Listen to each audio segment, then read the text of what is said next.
time to build a kitchen in my car. Let's get started. I played with a lot of different designs.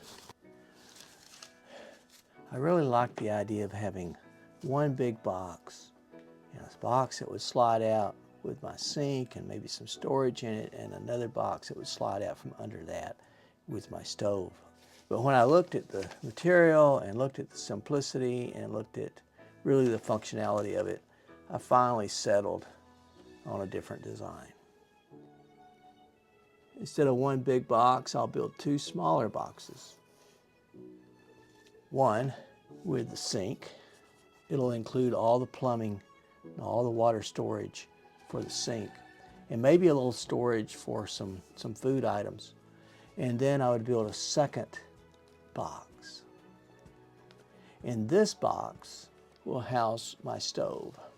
After cleaning up my workspace, I drew the parts out on the plywood and then rough cut it with a circular saw. Moved out to the table saw to fine tune the dimensions. Started with the stove box or the stove cabinet, and it was going to be 8 inches tall by 17 inches wide, 32 inches deep. I was going to make a drawer that the stove would actually fit into and slide into the cabinet, and it would be smaller. It would be 6.5 inches tall, 15.5 inches wide, and 30.5 inches deep.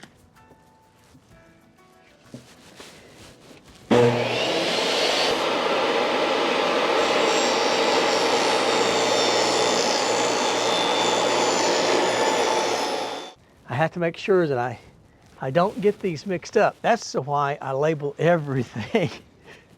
Stove, box, back. Well, with all of the pieces cut out, now I'm back in the garage because it's cold out there, and I'm doing the tediously boring process of sanding each piece, just to initial sanding to get the burrs out. Let me explain to you what I'm going to do next. This is almost as boring as the sanding is, but it's preparing each piece to be joined together.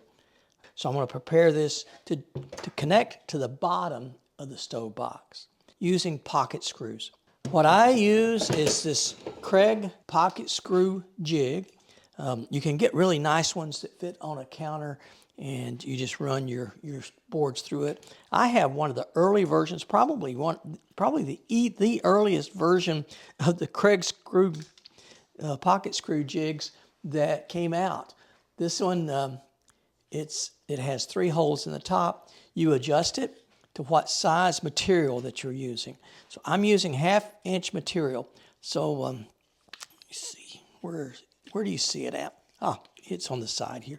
And you probably don't see it, but for this particular jig, you unscrew this, and then you just lift this out, and it goes all the way up to 1.5 inches and all the way down to 1/2 inch. I've got it all the way down. I tighten that screw to hold it in place, and then it has a little lip that the bottom of the material sets on, and then you snap it down in place. You use this specialized drill bit. You just put it down inside and then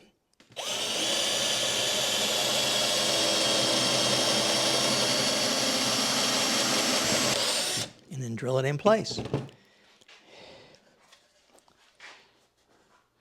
Gives you a nice pocket that then the screw will set in, and when you drill it down or when you screw it in, it will connect onto the base.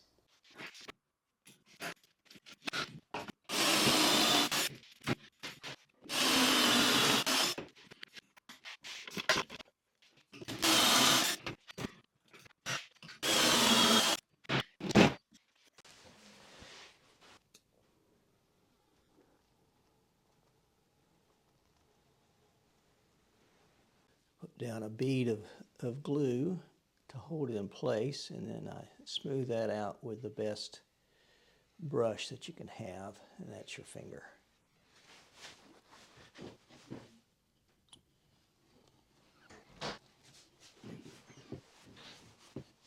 A little rag to wipe my fingers off, keep them clean.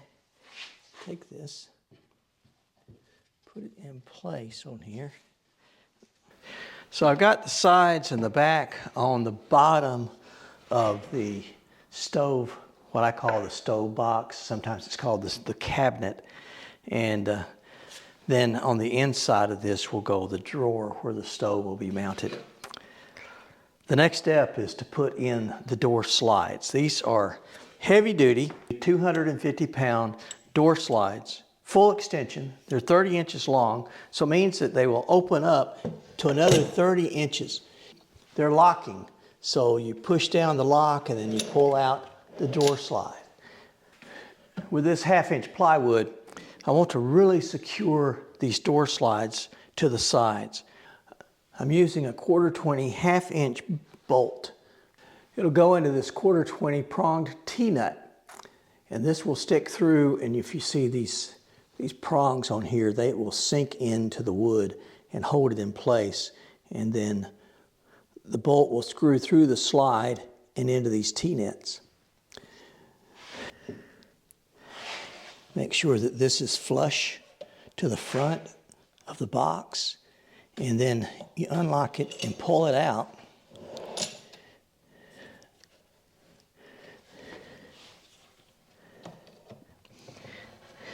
And you'll see this hole right here.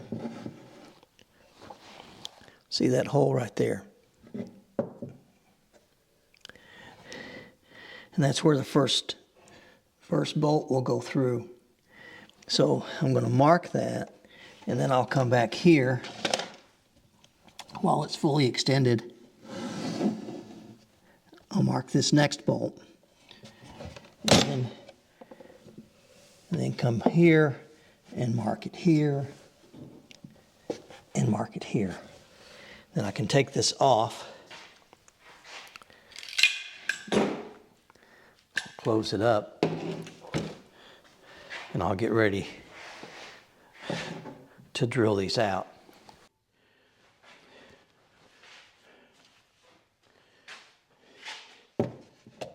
And as you screw this in, it will pull in that T-nut. At least that's what it said in the video that I watched. Didn't happen. So I had to get out the big guns and try to set the T-nut in place.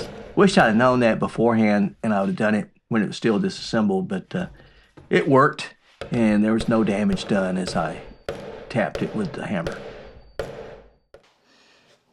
So with this being flush, I'll bring this all the way out.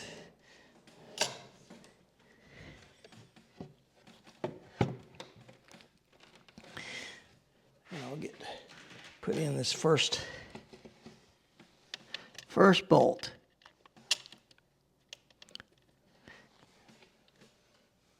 And with a screwdriver, I'm just going to get it started.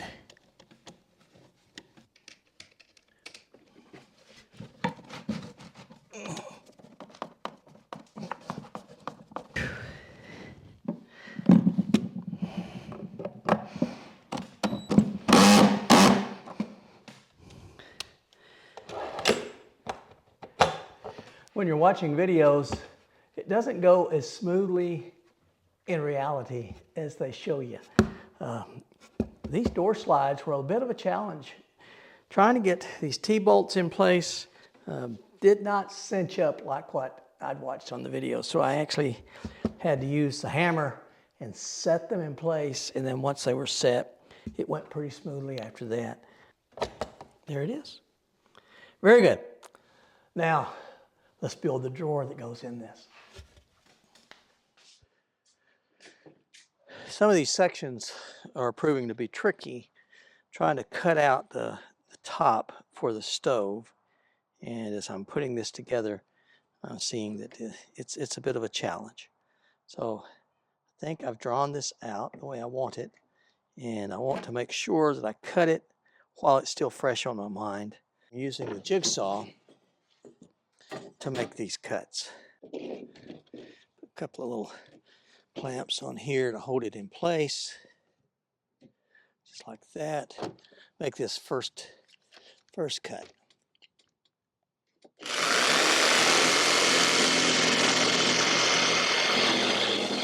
sit down in there just like that. Now I'm starting to get ready to assemble the stove drawer. Got a lot of lessons learned from doing the box. Start with the smaller of the two pieces first, because you'll learn a lot from that. And one of the things that I learned was when I'm doing these pocket holes, so I've got 1/2 inch material, and when you go to the Craig website, it will give you how to gauge the size of the screws that you want to use. I showed you how to use the jig and how to set it for 1/2 inch material. The website says to use 1-inch Craig screws. I'm going to put a bead of glue on the bottom and a bead of glue along the edge of the base, and then I'll screw that together for a nice firm fit. There's a special bit for these screws. It's a square bit. It's got a square tip that goes into these Craig screws. Just set that in place. With the stove side roughed out, I wanted to show it to you, and there's a few things that I'll do, but I wanted to get this video out, and if I wait for these materials to come in, it'll be several weeks, I think, before it's all the way completed, but it's usable right now. So the stove, let me just show you what I've got. It fits very well here underneath the bed, just like I was hoping. I made a drawer front, and I'll stain that, and I'll put a pull handle on it. And then to get it out, you just unlock the sides and you pull it out, just like that. And there it is.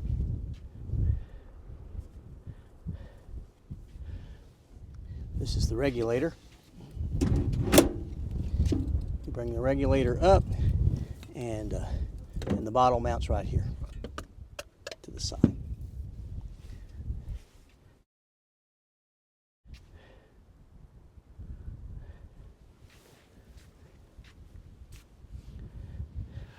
The stove cabinet is complete.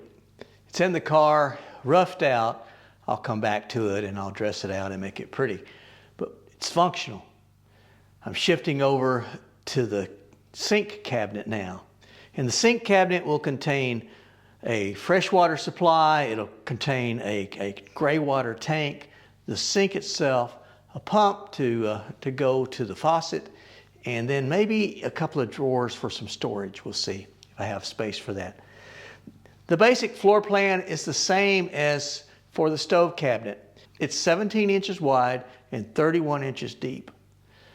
Together, they take up about 6.5 square feet. The sink cabinet is a little taller. I'm going to do the cabinet first, and I'll build the drawer.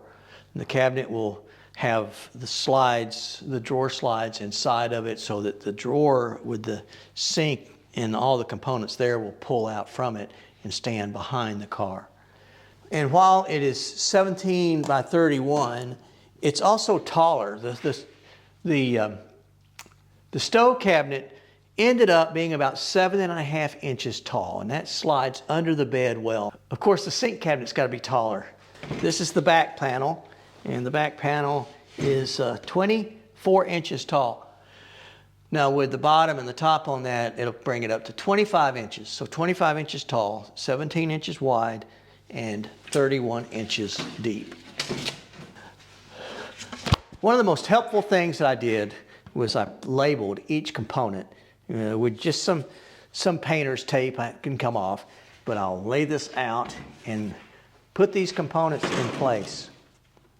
Another very important thing that I'm learning is that these things have to be precise in the cutting and in the measurements. So I need to make sure that these components are exactly the same. This is the sink bottom and the sink top. We'll start with doing the sides, and then we'll do the back. Let's get started. I'm going to put a bead of glue across the bottom.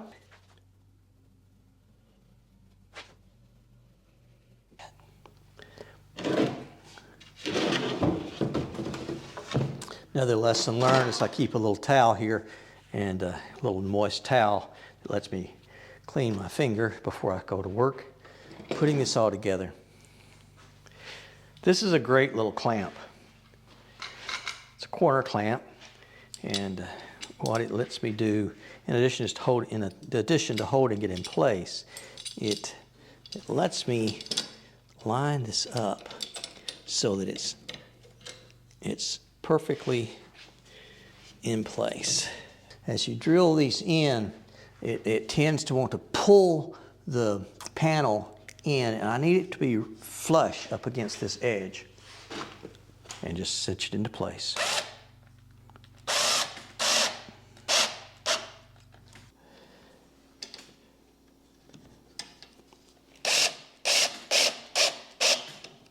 There's that side. Now let's turn this around. We'll do this side. I mounted these drawer slides flush to the bottom of the cabinet. And this is a 30-inch drawer slide, full extending, so it comes out another 30 inches. It's 250-pound rated, so it will hold all of the works of the sink and all the water. This is the front of the cabinet or the box, and you note this angle that was cut when I tested the cabinet out in the car.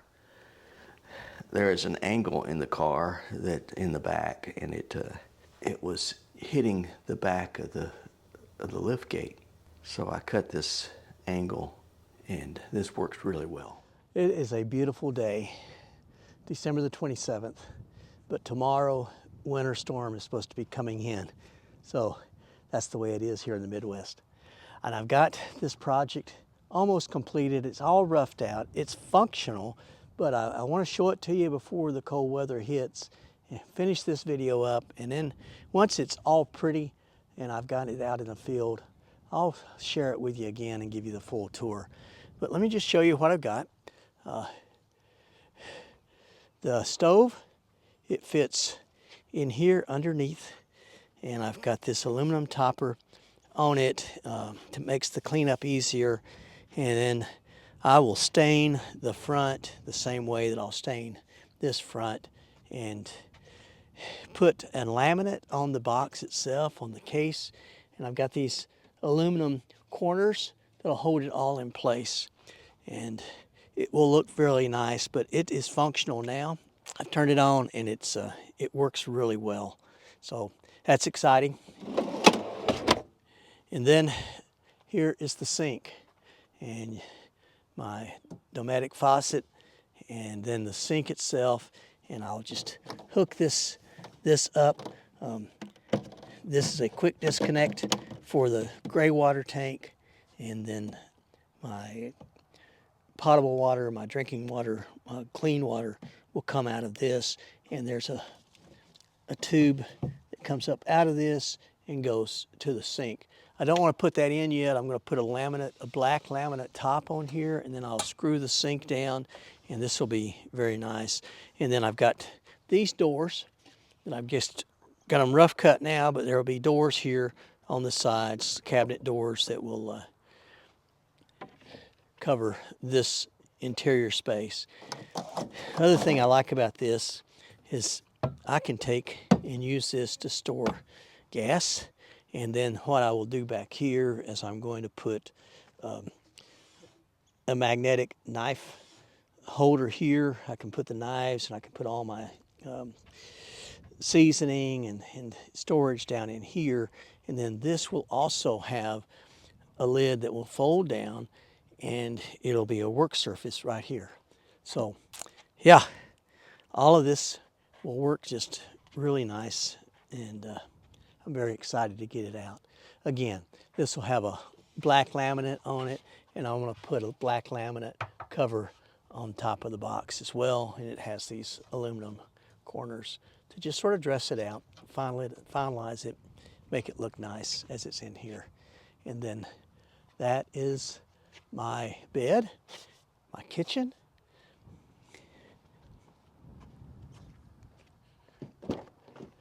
My refrigerator will sit right here. There's my utility closet, has all of these storage bags on it. I have first aid kit, just bathroom supplies, little bibs and bobs, things that I need while I'm out there. And then the solar power supply goes right there, and this is the charging cord that connects to my alternator so I can charge while I'm driving.